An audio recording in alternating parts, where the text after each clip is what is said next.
or a smartphone in airports, kind of deal. But I can't buy printer credit at my university yet because I don't have a bank account in this country.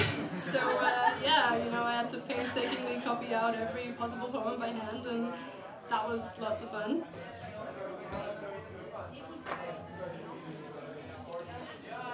So when I call my writing feminine, this is something that I've been told.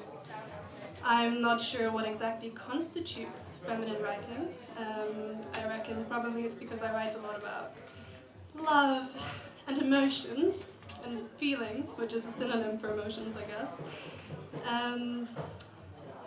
I don't exactly know how these fairly universal human things came to be perceived as just associated with one gender.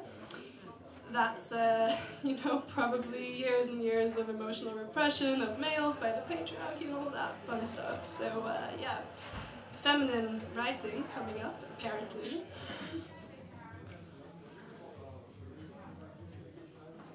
I may want to soften the edges of my mind during this dialogue.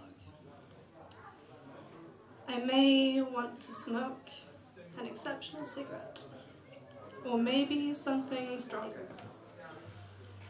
I may want to see inside your mind, to peek around the dusty, hidden away corners with a flashlight. So do let me know if you feel uncomfortable.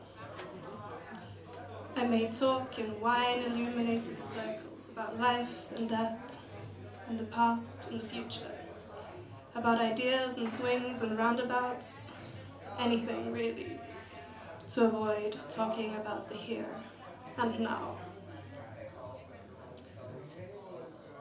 We spent that winter perched on the edge of my bed carefully so as not to drown in the sea of pillows and dirty sheets in which, if we got lost, we might never get out again.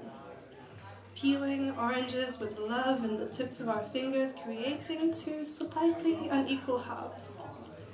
And you don't say no when I offer you the bigger piece, saying a big piece for a big person.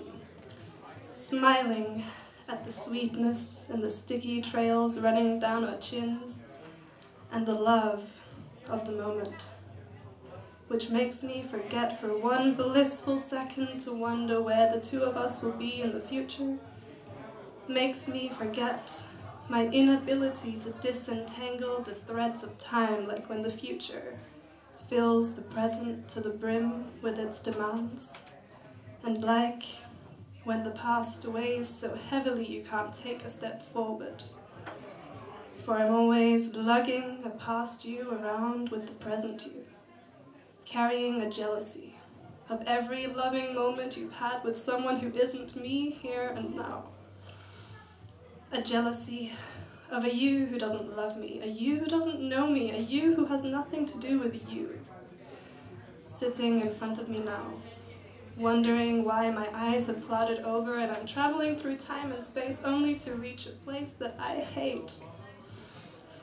So you beckon me into the now, gently easing me over the threshold, one arm around your shoulder. Together we can do this.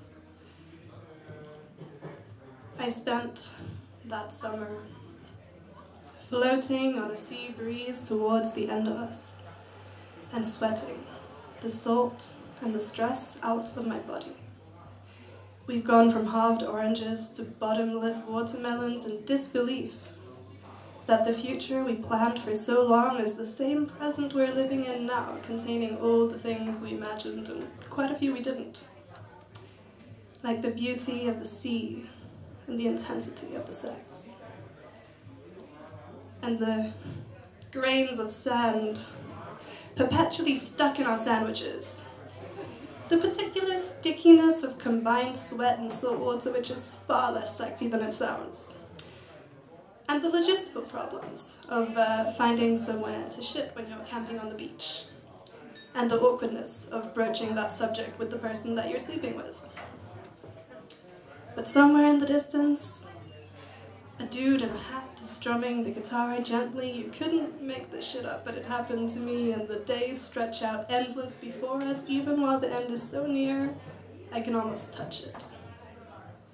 One hand linked with yours in fingers so long I'm scared they'll tangle and knot. The other, carefully reaching out, brushing with my fingertips the autumn. Thanks.